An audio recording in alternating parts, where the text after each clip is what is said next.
Hello, hello, hello. Welcome back to Pink Turns Purple. It's Hershey, me, your girl, Miss Jennifer Pink, and I am so excited today to bring you guys an amazing, amazing, amazing man. Yes, it's a man, y'all. Y'all see that? That's a whole man right there. Just having a man's perspective, a man's take on this very important issue, I just think is really necessary. And so I'm so grateful that he is here with us. His organization is also one of the organizations that all the donations and all the profits from the t-shirt and book sales will be going to. So I want you guys to really hear what he has to say and his views and takes on domestic violence. But before we get started, a little bit of housekeeping. Make sure that if you want to, if you need to, if you feel like it, that you know that you can forward this email on to anybody that you have their email address, right? Just hit forward at the top. And of course, I want to encourage you to go on social media, tell your friends and family about this amazing Pink Turns Purple Telesummit in support of Domestic Violence Awareness Month, and ask them to register as well at bit.ly/Pink Turns Purple. It is completely free. We want to get out the information to as many people as possible, and we really want to help those who are survivors become thrivers, because it is more important to heal and become whole than it is to just survive.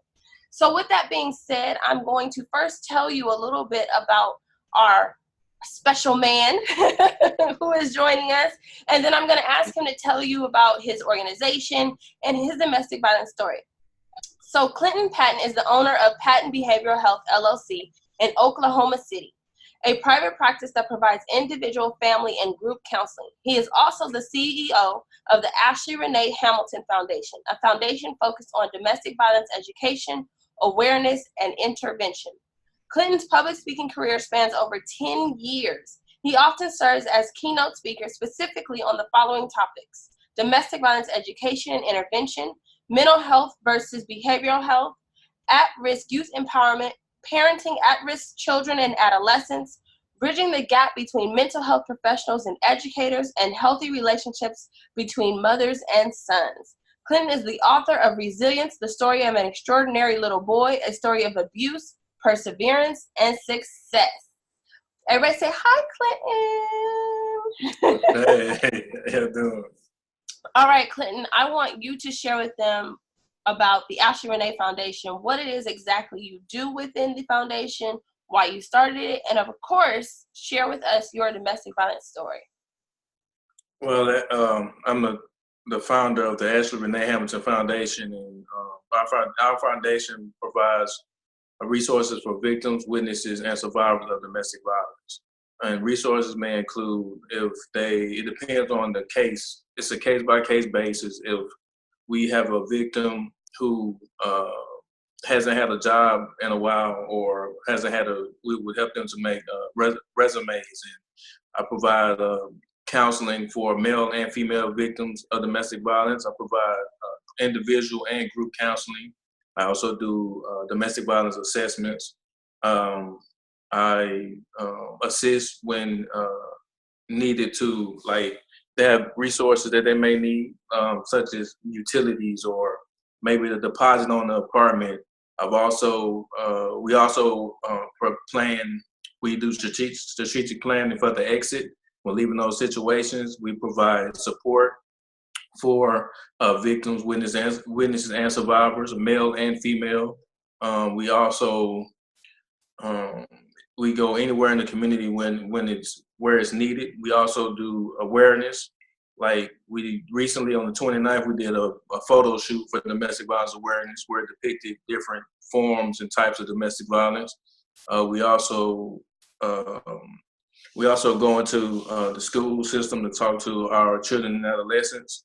We have a program, a conference called PUSH, and it's Persevere Upward with High Standards and Hope. We decided to do that because a lot of the domestic violence starts from childhood, and it's during a generational cycles of dysfunction. So we had to, in order to end the cycle of domestic violence, we had to look at the past behavior tendencies. And once we did that, we decided that we need to make a program that's going to increase and improve confidence in our youth, in today's youth. And that's what the program is about. However, I also go on, I may get a call about a domestic violence victim, and I make sure that they're safe. I may take them to a shelter.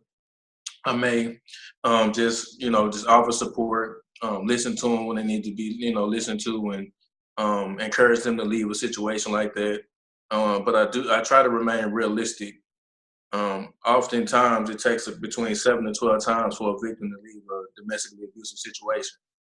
So I had to be mindful of that. However, I do.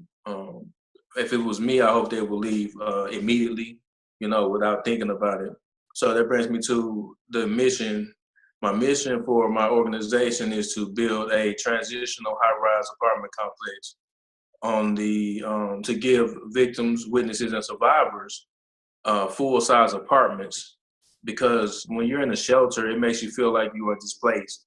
It makes you feel like you are, you're not at home and you can't feel peace within it. So I want to build a high rise, and that's one thing I'm raising money for as well. Now on the 2 floors, I want them to be apartments, but on the first floor, I want to have every entity that an individual may need as a resource to leave a situation so they don't have to go back. And those resources include EPIC, which is like an online school for the students who don't want to go back to public school, counseling, a law office, a urgent care clinic, a day spa, and things of that sort. Also with, security, and even be able to provide transportation to and from job interviews. I want a staffing agency as well.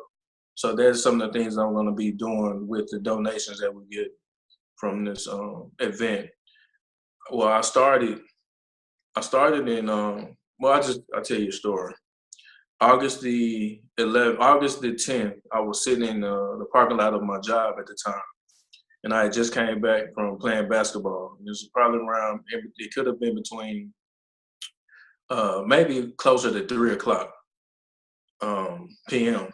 And I was sitting in my car and I got a phone call, and it was my sister. And she was like, "Hey, Big Clint, what are you doing?" And I said, "I'm sitting in the car waiting for my shift to begin. I just came from the Y." She said, "Well, yeah, I've been online and stuff. I think I want to go back to school." I said, "Okay." And she said, "I want to major in psychology." I said, "Good. You want to be just like your brother." And so we was talking, and then the conversation kind of switched. She said, "Y'all don't know what that boy do to me." And I said, "What do you mean, what he do to you? What you talking about?" And she said, "Yeah, I just don't know what he do to me. I'm so tired of that boy." And I was like, "Well, what are you talking about?" And then she didn't say nothing. So after we continued to talk, and she asked me about my son at the time, and then she was like, "I don't know why that boy got that gun. I'm scared of that gun." And then I said, "Well, what do you mean? What are you talking about? Did he pull a gun on you?" She said, "No, that boy ain't crazy." I said, "Okay, well, you need to let me know because I'll come down there and take care of it." So August the 11th, I went to Texas, and it was because my cousin graduated from UNT. So my family was there, and my sister called, and it was around 6.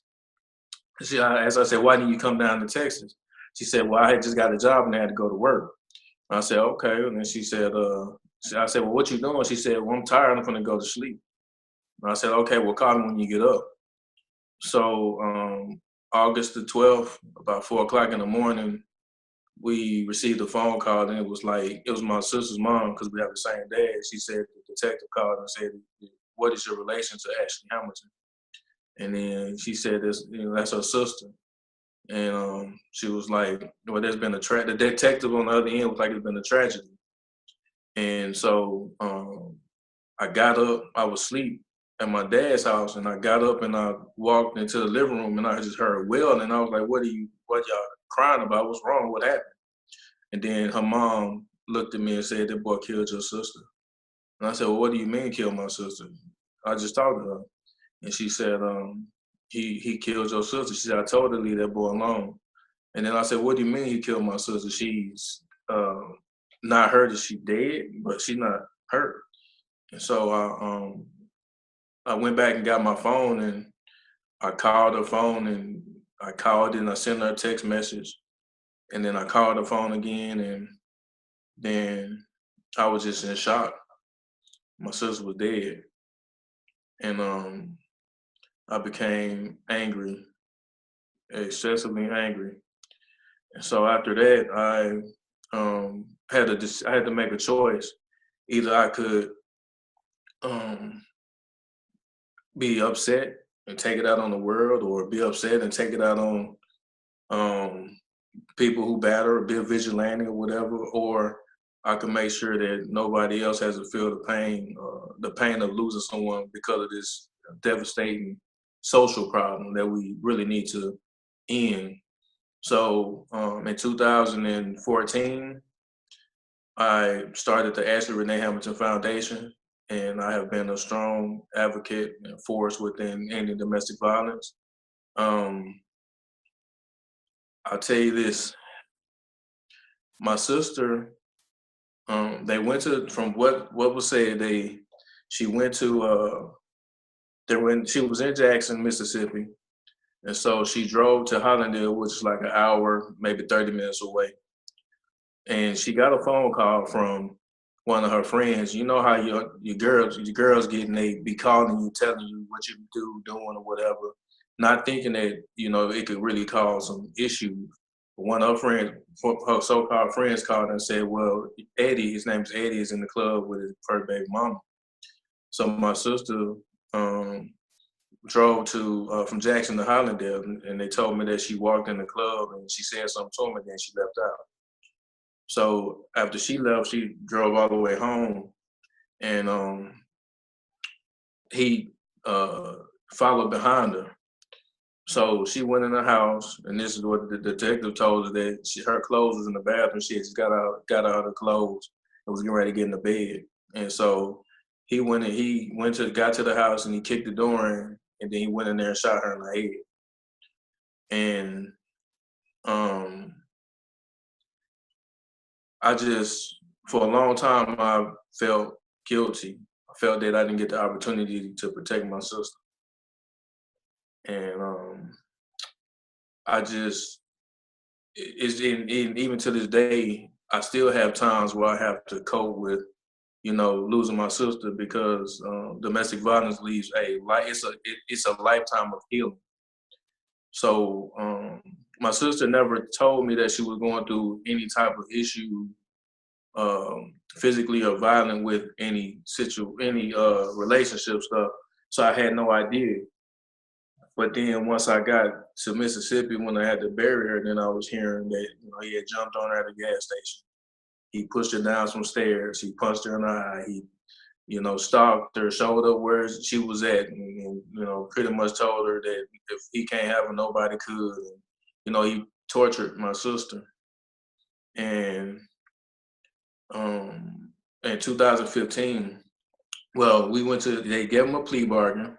We went to the plea bargain. They plead him down to 20 years, a $10,000 fine, and anger management. He did 8 years. He got out September the 15th, 2015. No supervision, no probation or nothing, just out. He recently got married, and it brought back feelings of anger again, because here he get to enjoy his life after he has tortured my sister and evidently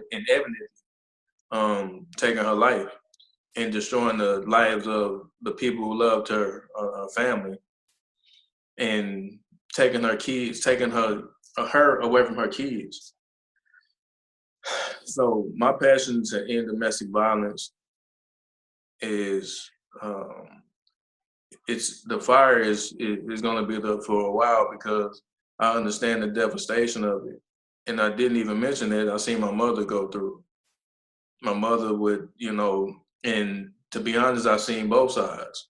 I've seen my mother do a lot of verbal abuse, and the yelling and the cussing and the belittling and the condescending, but I also seen my mother's guys who she was with, husbands or whatever, use the physical and the verbal and all that kind of stuff. It was like a cycle.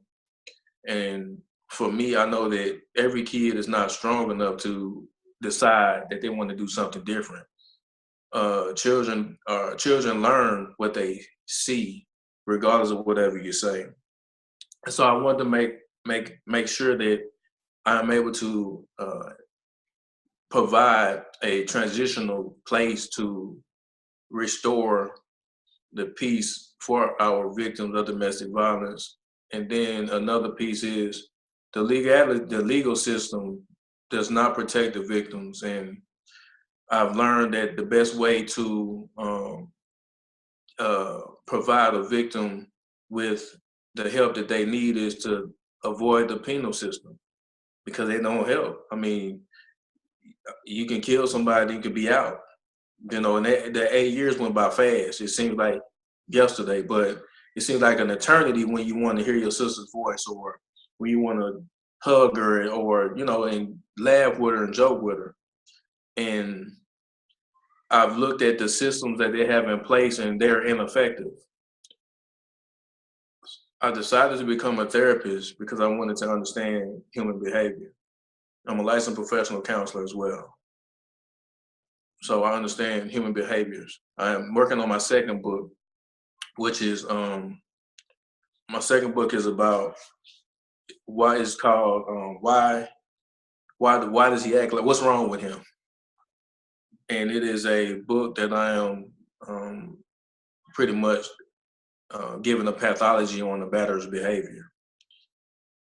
And there are male and female batterers.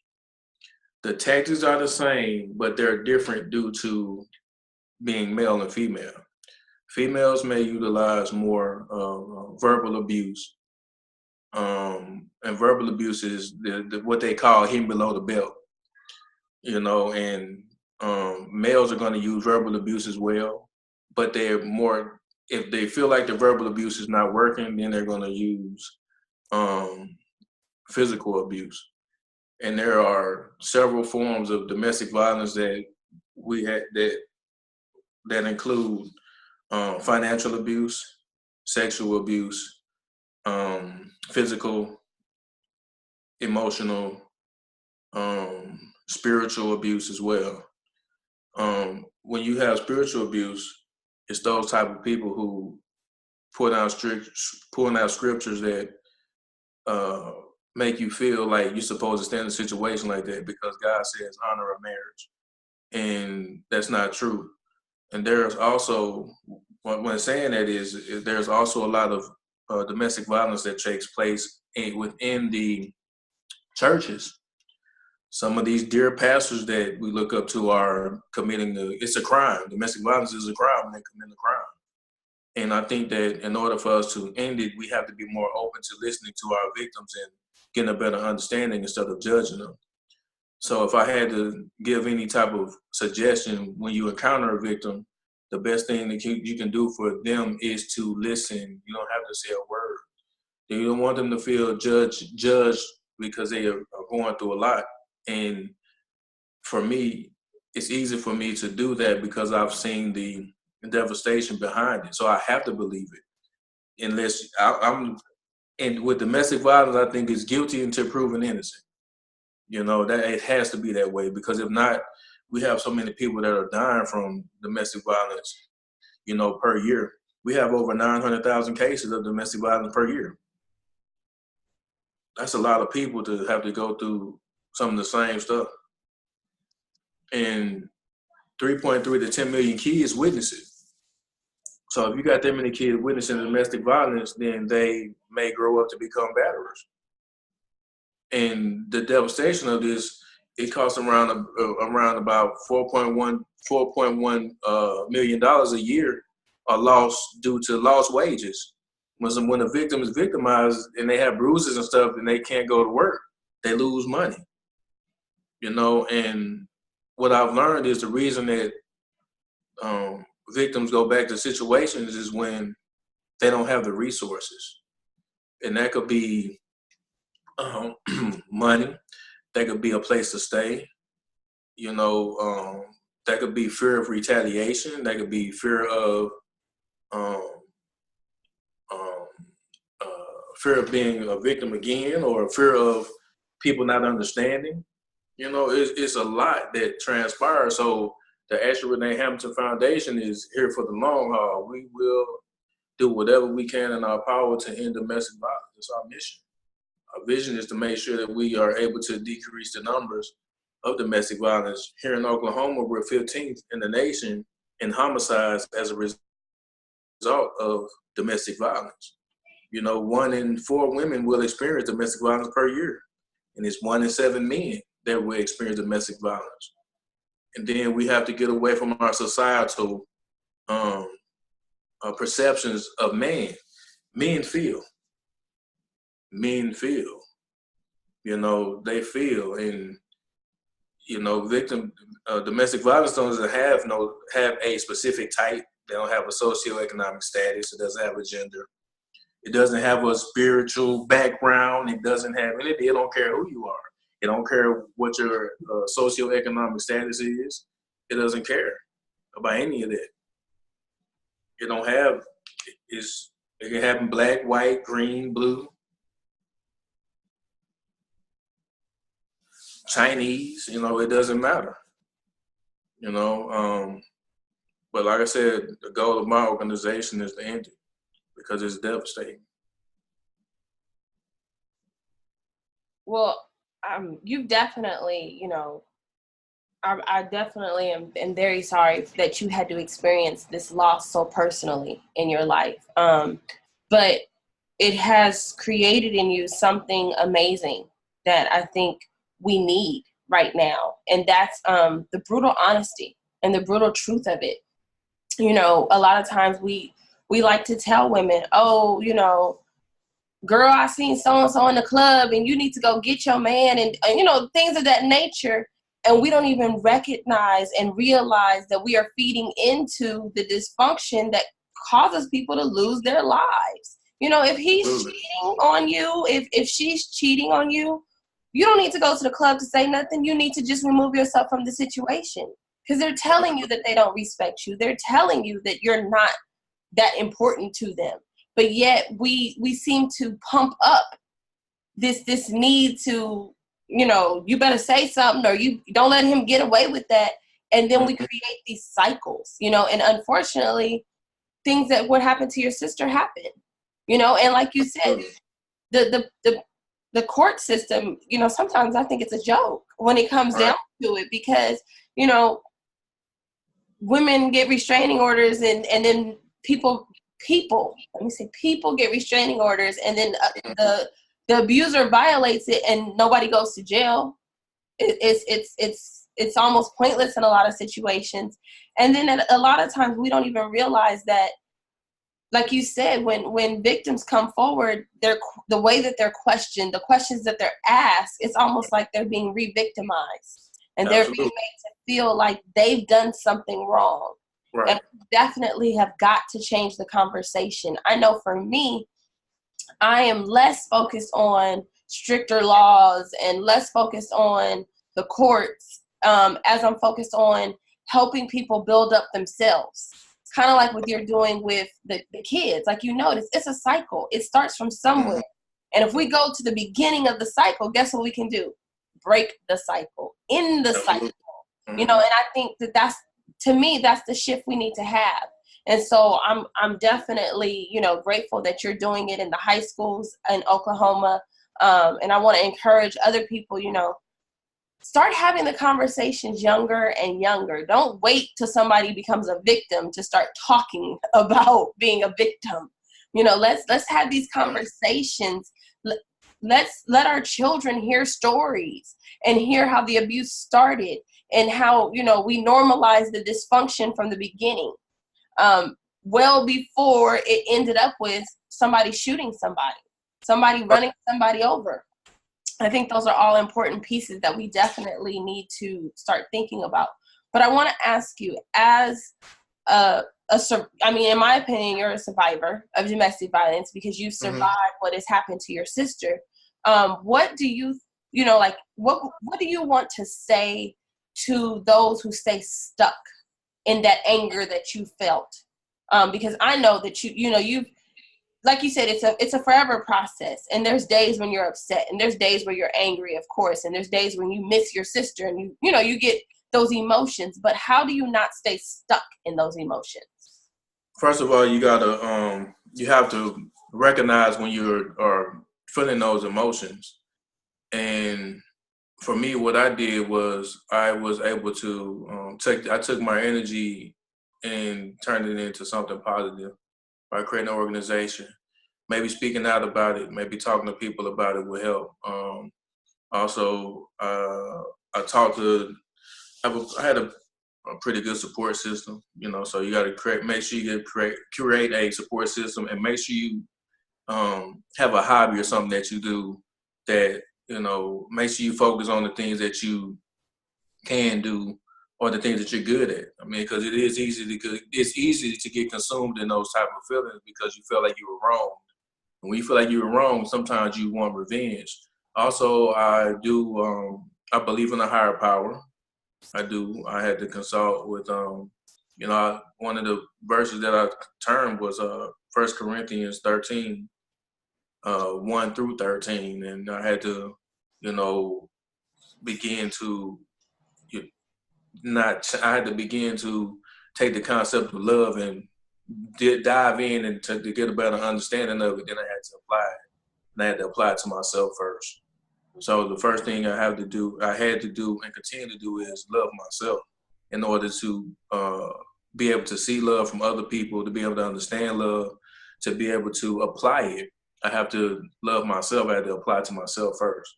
So if I had, last but not least, I would just say, keep your loved ones' memory alive by commemorating and talking about it. Doing something to commemorate it. It's going to be with you. It's not going to change anything, but since it's going to be with you, why not make it positive? Right. I like that. Since it's going to be with you, you're going to think about it. Why not turn it into something positive? Why not make a difference in the lives of someone else? I love that. So I want to give you the opportunity before we close out to share whatever you want to share with a woman or even a man, because we may get men listening now that they know that there's men involved. Right. To share with them as to how they can go to turn this into something positive. It's easy for us to say it, but sometimes we just need that you got this, or that just little boost of inspiration, I would say. So I want to give you a moment to share that with them, whatever's on your heart for them.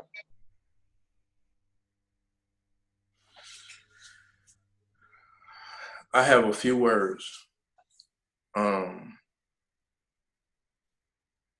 I want you, if there are any victims, male or female, I want you to understand something. I want you to listen to me really clearly.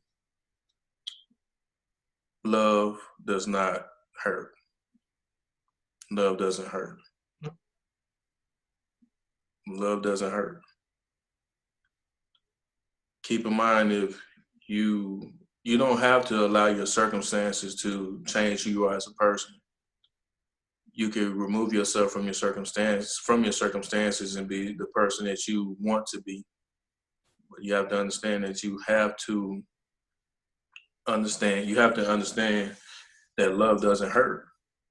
And I want you to get a better understanding of what love really is, because we have a dysfunctional definition of love. You won't believe that there are several people who believe that hitting someone is love, or that when you tell a kid in elementary school, oh, he hit you, he must like you. That's not correct at all. So love is when your actions and your words are the same. Love is when your actions and your words are the same. That means if I love you, then I'm gonna show you things that I'm gonna show you things that show that I love you, and I'm also gonna say it, because actions doesn't speak louder than words. Without actions, without words, you have room for misunderstanding, miscommunications. I know people tell us actions speak louder than the word, but that's not true because it's based on perception. And I don't know about you, but I've never heard an action say a word. I've never heard an action say anything. So it's imperative that you have the words, which is say I love you, and the actions, which is respecting someone, or love is infinite. It doesn't waver. It's infinite. It's committed, and it is kind, and it is patient. And one thing about love is it's not abusive. A person who will abuse you does not love you. If you will abuse yourself, then you don't love you. So I want you to take some time, every morning when you get up and look in the mirror and look at that reflection and, I love myself or I love you. You should be the one telling yourself, I love you on a daily basis. Even if you don't believe it, if you say it long enough, you start to believe it. And when you start loving yourself, then those abusive patterns and stuff, you start to avoid them. And, it's like saving your own life, so in part, remember that love doesn't hurt.